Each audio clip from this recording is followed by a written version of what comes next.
With more developments as Iran says it has conveyed its condition on the Strait of Hormuz to Pakistan's Army Chief Field Marshal Asim Munir during his visit to Tehran. According to the Iranian source close to negotiating team, Munir was not carrying a warning or threat from the United States, but was instead trying to create space for negotiations between the sides. The source says Iran's position was clearly communicated to Pakistan, including a demand for Washington to return the Islamabad Memorandum of Understanding.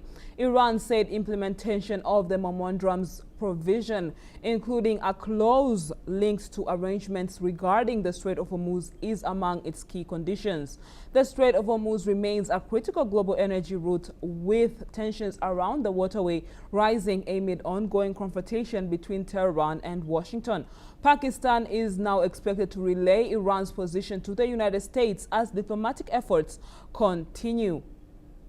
Now, we are joined once again by Professor Gilad Hischenberger, a political psychologist in Reichman University in Israel. Professor Gilad, welcome once again as we continue to actually discuss what is currently taking place. Now, my first question would be that we are prominently, I would say more than often now, seeing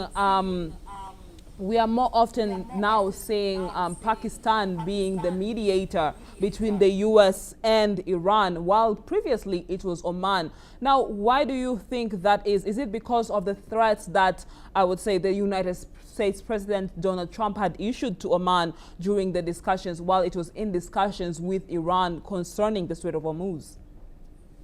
Yes, it is possible that the threats on Oman played a role here, but we need to remember that both Pakistan and Oman have been involved in diplomacy and negotiations between the U.S. And Iran previously. The main question is, what is the Iranian strategy? And I think it's important that we remember that the Straits of Hormuz are an international waterway, and they were not under Iranian sovereignty in any period in history. But right now, Iran is trying to benefit from the current conflict and turn it into a sovereign area of Iran, which of course the U.S. is opposed to. And I think that it's trying to see whether it can gain anything through diplomacy via Pakistan. Now, could Islamabad become the bridge that brings Washington and Tehran back to direct negotiations?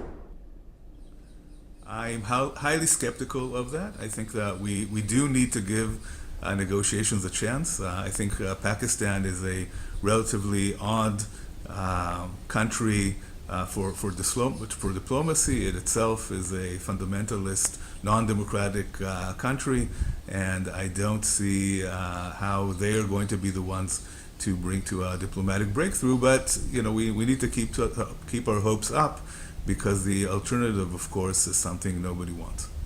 Professor Gilad, it has been a pleasure having you here at NewsX World, and thank you for your profound insights